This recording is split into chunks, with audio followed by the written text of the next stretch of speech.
पढ़ेंगे तो जगह जगह जगह जगह भगवान ने भूत शब्द का इस्तेमाल किया। भूतानाम भूतानाम भूतानाम, ये भूत क्यों कहा भगवान ने? भगवान ने सबको भूत क्यों कहा? मनुष्यों को, वर्तमान में मनुष्यों को भूत भगवान इसलिए कह रहे थे क्योंकि जब वर्तमान में भगवान कृष्ण थे तब उनको कोई स्वीकार नहीं कर रहा था कि भगवान है। तो आप नहीं स्वीकार कर पाएंगे तो कौन बड़ी बात हो जाएगी। जिसने देखा, जिसने जाना, उसने स्वीकार किया। अच्छा, बुद्धिमानी क्या है कि आप भी जानकर, समझकर और स्वीकार कर लो, इसी में लाभ है। जिन्होंने नहीं द्वापर में स्वीकार किया, क्या हाल हुआ उनका? सब पतन को प्राप्त हो गए। सारा कौरव समाज पतन को प्राप्त हो गया। जब महाभारत तो होने वाला था और सेनाओं का बंटवारा हो रहा था, अपनी अपनी सेनाएं लोग बना रहे थे, तो दुर्योधन आया भगवान कृष्ण के पास कि बताओ किसकी ओर से रहोगे, कौरवों की ओर से कि पांडवों की ओर से? भगवान कृष्ण ने कहा, देखो दुर्योधन, हम देखो तुम दोनों मेरे प्रिय हो, और मैं एक तरफ से लड़ूं एक तरफ से न लड़ूं, ये बात शोभा नहीं देती। इसलिए ऐसा है, हम लड़ेंगे नहीं, हम युद्ध नहीं करेंगे। एक तरफ हम निहत्थे रहेंगे, कोई हथियार नहीं चलाएंगे, और दूसरे तरफ हमारी 23 अक्षौहिणी सेना है। अब इन दोनों में से जिसको जो पसंद हो ले लो। हम जिसके टीम में रहेंगे अकेले रहेंगे, हथियार भी नहीं चलाएंगे, और दूसरी तरफ हमारी 23 अक्षौहिणी सेना है, उसको ले लो। अब मंद बुद्धि दुर्योधन, उसको ये भय होने लगा कि कहीं अर्जुन पहले ना मांग ले 23 अक्षौहिणी सेना, हम अकेले इनको लेकर क्या करेंगे? कृष्ण को लेकर के हम अकेले निहत्था क्या करेंगे?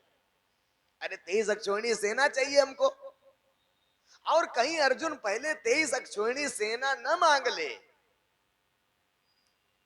इसलिए पहले हम ही वरदान मांग लेते हैं, हम ही मांग ले पहले। वही वाला हाल है कि जंगल में एक कुत्ता सूखी हड्डी लेकर भागा जा रहा था। तो लोगों ने पूछा, है तुम सूखी हड्डी लेकर काहे भागे जा रहे हो? तो कह रहा है कहीं शेर आके छीन न ले। उसको ये पता ही नहीं कि शेर सूखी हड्डी नहीं खाता, वो तो दूसरे का किया हुआ शिकार भी नहीं खाता है। तो क्या हुआ, दुर्योधन ने कहा हमको 23 अक्षौहिणी सेना चाहिए, लेकिन उसको नहीं पता था यत्र योगेश्वर कृष्ण यत्र पार्थो धनुर्धर तत्श्री विजयो भूतिर ध्रुवानितिर्मम। जहां भगवान कृष्ण है विजय वही है। तो ये भगवान की महत्ता नहीं ना समझ रहा था वो, और भगवान की महत्ता नहीं समझने के कारण मूर्खता के वशीभूत होकर के 23 अक्षौहिणी सेना मांगा, और अंततः विनाश हो गया पूरे कौरव का। इधर जितने थे आपके, इधर शिशुपाल हो, दंतवक्र हो, कंस हो, जरासंध हो, सबके सब मारे गए। और जो भगवान के साथ 5 ही पांडव थे, वो देखिए विजय श्री को प्राप्त हुए। तो भगवान को उस समय कोई नहीं स्वीकार कर रहा था, हर युग का यही हाल था। तो वर्तमान कलयुग में भी यही हाल होगा तो कौन बड़ी बात हो जाएगी। लेकिन इससे कुछ लाभ नहीं प्राप्त होगा। कौरवों ने नहीं माना तो क्या हुआ, अंततः विनाश को प्राप्त। कंस, दुर्योधन, जरासंध, दंतवक्र, शिशुपाल नहीं माने तो क्या हुआ, अंततः विनाश को प्राप्त हुए। लेकिन जो उनके शरण में रहा, उनको जाना, समझा और उनकी शरण को ग्रहण किया, वही वास्तव में यश को प्राप्त हुआ, विजय को प्राप्त हुआ। भाई, तो भगवान ने जगह जगह गीता में भूत इसीलिए कहा क्योंकि जब भगवान थे तब उनको कोई स्वीकार नहीं कर रहा था। सतयुग में, सतयुग से अगर आप देखेंगे तो 4 युग होते हैं। सतयुग में वही भगवान विष्णु जी की शरीर से आते हैं, त्रेता युग में वही भगवान राम जी की शरीर से आते हैं, द्वापर में वही भगवान कृष्ण जी की शरीर से आते हैं, और कलयुग में वही भगवान सदानंद की शरीर धारण करके आए। तो शरीरें तो चार हैं, युग भी चार हैं, लीलाएं भी चार हैं, तो पहचानेंगे कैसे कि कौन भगवान है? वो पहचान है ज्ञान। गौर से समझना, शरीर देखकर नहीं पहचान सकते। अरे जब अर्जुन नहीं पहचान पाया, साथे में रह रहा था, तो शरीर देखकर आप नहीं जान सकते कि भगवान है। जब भी जानना होगा उनके ज्ञान से उनको जानना होगा। ज्ञान में कोई अंतर नहीं। जो ज्ञान सतयुग में विष्णु जी ने दिया, तत्व का ज्ञान जिसमें विराट दर्शन होता, वही ज्ञान त्रेता में राम जी ने, वही ज्ञान द्वापर में भगवान कृष्ण ने दिया। तो वही ज्ञान जो इस कलिकाल में देगा, वही ना भगवत अवतार होगा। अब ज्ञान की भी पहचान क्या? ज्ञान तो बहुत लोग दे रहे हैं, ज्ञान तो बहुत लोग दे रहे हैं, लेकिन कैसे पहचाने कि नहीं यही ज्ञान सही है, यही ज्ञान सही है? अरे अभी तो किसी भी संस्था में जाइए, उनको ये भी नहीं पता कि जीव, आत्मा और परमात्मा ये तीनों अलग अलग है। दर्शन की बात तो छोड़ दीजिए आप, जीव ही आत्मा है, आत्मा ही परमात्मा, वो एक खिचड़ी पका कर दे देंगे आप। लेकिन यही तत्व ज्ञान की विशेषता है, वो परमात्मा के उस विराट का दर्शन कराता है जिससे समग्र सृष्टि पैदा होती। ब्रह्मा शंकर इंद्राज लोकपाल सभी जिससे उत्पन्न होते हैं, वो ज्ञान है। दिखाई देता है ऐसा। अर्जुन को भगवान कृष्ण ने दिखाया तो पढ़िए गीता, क्या क्या नहीं दिखाई दिया भगवान के ऐश्वर्य में। तो युग तो चार है, शरीरें भी चार हैं, लीलाएं भी चार हैं, इसलिए लीला और शरीर देखकर नहीं पहचान सकते कि भगवान। शरीरें तो देखिए, सती जी क्या हाल हुआ, शरीर विनाश तक हो गया, सती जी का विनाश हो गया, योग अग्नि में जलकर शरीर भस्म हो गया उनका। शरीरें तो देखे बेचारे गरुड़ जी क्या हाल हुआ, भाग भाग के कहीं ब्रह्मा जी के पास, कहीं शंकर जी के पास, कहीं नारद जी के पास, इतना घुमाया तब जाकर काकभूषण जी से समाधान हो पाया उनका। तो जब लीला देखने का प्रयास करेंगे तो परमात्मा को आप नहीं पहचान सकते, ज्ञान से पहचानना होगा। सतयुग में जो ज्ञान भगवान विष्णु ने दिया था, वही ज्ञान त्रेता में भगवान राम ने दिया, वही ज्ञान को भगवान कृष्ण ने दिया, और वर्तमान में वही ज्ञान परम पूज्य संत ज्ञानेश्वर स्वामी सदानंद जी परमहंस ने डंके की चोट पर आपके राठ में भी दिया। देखिए ना आप, देखिए इसमें हमार तुहार तू तू मैं हम बड़े तुम छोटे वाली बात नहीं है, क्योंकि हम लोग तो शिष्य है ना। हम लोगों का कल्याण कैसे होगा ये तो हम लोग डिसाइड करेंगे ना भाई। कल्याण तो अपना करना है ना, तो अपना करना है तो हम जहां से हमको सत्य मिलेगा वो चीज हम स्वीकार करें, कि नहीं हमने गुरु बना लिया बस उसी गुरु में हम चिपके रहेंगे। अरे जो भगवान आ गया उस तत्व के ज्ञान को दे रहा है, तब छोड़ दीजिए। तावत तप व्रत तीर्थ जप होमार्चनादिकम वेद शास्त्रागम कथा यावत तत्व न विन्दति। तब तक आप ये सब करते रहो, हवन यज्ञ जप तप पूजा पाठ योग आध्यात्म सोहंग हंसो क्रियात्मक पद्धति तब तक करते रहो जब तक वो परमात्मा आपको प्राप्त ना हो, वो उतारना है। जब तक वो यथार्थ ज्ञान अपना न जना दे तब तक आप करो, जैसे वो आए छोड़ दो, सब छोड़ दो, सब त्याग कर उस परमेश्वर की शरण को स्वीकार करो, तभी कल्याण होगा। तभी आप मंजिल मोक्ष को प्राप्त करेंगे। अरे यहां ना भरमा लेंगे, परलोक में तो नहीं ना भरमा पाओगे किसी को। यहां आपका बस है, कुछ भी करो, लेकिन जब परलोक जाओगे तो वो तो असली वाले की चलेगी, वहां तो नकली नहीं चला पाएगा अपना। परलोक में भी अपना चला लोगे आप? कौन गुरु है जो परलोक में अपना चला लेगा? वो तो जो सच्चा होगा, जो सत्य होगा, उसी का चलेगा, उसी की सृष्टि है, उसी का मालिकान है, उसी का यमराज है, उसी के शंकर जी हैं, उसी के ब्रह्मा जी हैं, उसी के सारा जड़ चेतन जगत। तो जास्ती ना करके ज्ञान को समझना होगा। ज्ञान से आप पहचान पाएंगे कि ये भगवान है। इसलिए क्योंकि वर्तमान में भगवान कृष्ण को भगवान नहीं स्वीकार कर रहे थे लोग, इसलिए भगवान ने भूत कहा, सबको भूत है। जब सतयुग में भगवान विष्णु जी की शरीर को धारण करके आए, एक भी ऋषि महर्षि उनको भगवान नहीं स्वीकार किया, समझे नहीं पाए कि भगवान है। वो समझ रहे थे कि ये देवता विष्णु है देवलोक के, लेकिन इस रहस्य को तो समझ नहीं पाए कि देवलोक के विष्णु के शरीर से उस परमेश्वर परम ब्रह्म का अवतार हो गया है। तो जब विष्णु जी ज्ञान देने को कहे, एक आदमी ज्ञान नहीं लिया। कौन माया फिर? नारद जी, गरुड़ जी, बाद में ब्रह्मा जी। गिने चुने ज्ञानी हैं पूरे सतयुग में, उंगली पर गिनने वार का। शेष कोई आंख मूंदे बैठा रहा, कोई हवन के जब तक करता रहा, से क्या होने को है?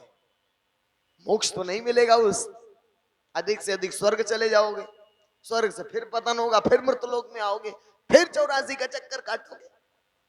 क्या लाभ मिलेगा उससे? मोक्ष मनुष्य जीवन का मंजिल तो नहीं मिला ना। तो जब सतयुग में विष्णु जी आए, तब क्या हुआ? किसी ने भी उनको स्वीकार नहीं किया। जब नहीं स्वीकार किया तो गिने चुने लोगों को भगवान ने अपना उस तत्व और विराट का दर्शन कराया। लेकिन वही भगवान जब अपने परम धाम चले गए, तब देखिए नारद जी घूम घूम कर बताना शुरू किए। क्या आंख मूंदे बैठे हो? इतना नहीं समझ पाए कि परम ब्रह्म परमात्मा आ गया धरती पर। क्या मिलेगा इस ध्यान साधना से? अधिक से अधिक ब्रह्मलोक मिलेगा, मुक्त नहीं हो पाओगे, मोक्ष नहीं प्राप्त कर सकते। आब्रह्म भुवना लोका पुनरावर्तिनो अर्जुन, ब्रह्मलोक से दोबारा पतन होकर फिर इसी भूमंडल पर आओगे, फिर 84 का चक्कर काटोगे। अरे भगवान आए थे ज्ञान देने, जिससे उस परम धाम की प्राप्ति होती है, मोक्ष की प्राप्ति होती, उसको तो आपने लिया नहीं। जब घूम घूम कर नारद जी बताना शुरू किए ऋषि महर्षियों को, तब ऋषि महर्षियों की आंख खुले कि बताओ, हम लोग तो जाने नहीं पाए। अरे वो भगवान शरीर, उनके शरीर से भगवान क्रियाशील था, विष्णु जी भगवान थे। अब सब लोग सिर पीट पीट कर, सिर धुन धुन पछताए। अब पछताए होत का, जब चिड़िया चुग गई खेत। जब विष्णु जी चले गए, तब लोगों ने कहा कि भैया भगवान थे विष्णु जी, उन्हीं के नाम पर सब करो। तो त्रेता विविध यज्ञ नर करही, और प्रभु समर्पि कर्म भवतरही। यानी जब सतयुग में भगवान विष्णु सशरीर थे, तब लोगों ने नहीं स्वीकार किया। सतयुग में, त्रेता में लोगों ने स्वीकार किया, अगले युग में। अब त्रेता युग में लोग विष्णु विष्णु हरे विष्णु जी को भजने लगे लोग। जब विष्णु जी को लोग भजने लगे, स्थिति बिगड़ी, रावण का अत्याचार बढ़ा, फिर वही भगवान राम शरीर में आ गए। अब शरीर बदल दिए, भगवान वही था, परम तत्व वही था, एक अनीह अरूप अनामा वाला जो सृष्टि के पूर्व में था, लेकिन उसने शरीर को बदल दिया, अब राम शरीर धारण कर लिया। फिर लोग भ्रमित हो गए, फिर नहीं पहचान पाए। अब लोग विष्णु जी को पूजने में लगे। राम जी वर्तमान में है त्रेता में, राम जी को कोई नहीं पूज रहा है, लोग विष्णु जी को पूजने में लगे। तब जिन गिने चुने लोगों को भगवान ने अपना ज्ञान दिया, मात्र वही लोग स्वीकार कर पाए कि भगवान है।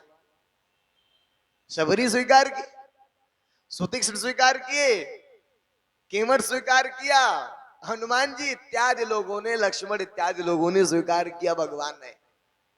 लेकिन वही राम जी जब चले गए, भगवान का आना भी विचित्रता को लिए होता है और भगवान का जाना भी विचित्रता को लिए होता है। यानी बताइए, इतना बड़ा युद्ध हुआ, भगवान को एक खरोच तक नहीं आई, और भगवान को जब जाना हुआ तब सरजू जी में डूब कर चले गए। कितना राहत है उनका, क्योंकि भगवान को तो शरीर छोड़ना है, कोई भी माध्यम बना ले, कोई भी माध्यम बना ले हो। तो जब चले गए भगवान राम जी, तब द्वापर युग अगला आया, तब द्वापर करी रघुपति पद पूजा। त्रेता में जब थे तब पूजा नहीं हुआ राम जी का, द्वापर युग में लोग उनका यजन शुरू किए। द्वापर में भगवान कृष्ण आ गए, फिर शरीर भगवान ने बदल दिया, अब शरीर बदल कर कृष्ण रूप में आ गए। अब किस रूप में आए हैं, तो लोग राम जी को भजने में लगे हैं, जो बीत गए। कोई विष्णु जी को भजने में लगा है, वो भी बीत गए। तो भगवान कृष्ण जब देख रहे हैं कि बताओ, मैं तो परमात्मा वर्तमान में हूं, हमको तो लोग स्वीकार नहीं कर रहे हैं, भूतों को पूजने में लगे, भूत माने जो बीत गया। इसलिए जगह जगह भूत भूत भूत शब्द का इस्तेमाल भगवान ने गीता में किया। भूत का क्यों? क्योंकि वर्तमान को स्वीकार नहीं कर रहे हैं, सब भूत को पूजने में लगे हैं, जो बीत गया उसको पूजने में लगे हैं। वही हाल वर्तमान का है। अब भगवान सदानंद शरीर से आए, भक्तों ने, जिन लोगों ने जाना समझा, वो स्वीकार किए, वो जय प्रभु सदानंद कर रहे हैं। और बाकी लोग, कोई विष्णु जी को पूज रहा है, कोई राम जी को पूज रहा है, कोई कृष्ण जी को पूज रहा है, कोई गुरुई जी को पूज रहा है, कोई सोहम हंसो जप रहा है, कोई यज्ञ कर रहा है, कोई हवन कर रहा है, कोई व्रत करने में लगा है। क्या होगा इससे? जो वर्तमान परमात्मा, लाभ हमेशा वर्तमान देता है, भूत लाभ नहीं देता है। अभी आप मनमोहन सिंह के पास जाओ, वो भी प्रधानमंत्री रह चुके हैं, कह दो हमारा ये काम करवा दो, तो नहीं करवा पाएंगे। लेकिन मोदी जी वर्तमान में फट से काम हो जाएगा।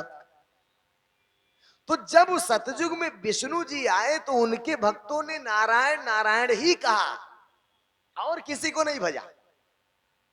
त्रेता में जब भगवान राम आए, तो उनके भक्तों ने राम ही राम जपा। विष्णु का अवतार हो चुका था, लेकिन विष्णु विष्णु नहीं कह लो, नारायण नारायण नहीं कह राम जी, ओ हनुमान जी, क्योंकि भगवान राम की भक्ति वो की, क्योंकि वर्तमान में राम जी थे। ठीक उसी प्रकार द्वापर में जब भगवान कृष्ण आए, तब लोगों ने कृष्ण कृष्ण कहा, राम राम और विष्णु विष्णु नहीं कहा। तो ठीक उसी प्रकार वर्तमान में भगवान सदानंद का इस भूमंडल पर अवतार हुआ, तो आप सभी को वर्तमान में भगवान सदानंद का यजन करना होगा, तब जाकर वो लाभ मिलेगा। ठीक है, आप नहीं जाने हैं तो जान लीजिए। अगर आप नहीं जाने, कुछ शंका है, कुछ संदेह है, तो उनके सत्संग और ज्ञान से आप जान लीजिए, समझ लीजिए, क्योंकि लाभ हमेशा वर्तमान ही देता है। प्रेम से बोलिए श्री सद्गुरुदेव जी महाराज की, परम पिताजी परमेश्वर की जय। आनंद कंद प्रभु सदानंद मनमोहन भगवान की। तो अब प्रोजेक्टर का भी समय हो गया और एक दो भजन होगा, इसके पश्चात प्रोजेक्टर होगा कि आरती? आरती होगा, उसके बाद प्रोजेक्टर चलेगा। आप सभी लोग बैठकर भगवान के श्रीमुख से वाणी चलेगी, सुनिएगा।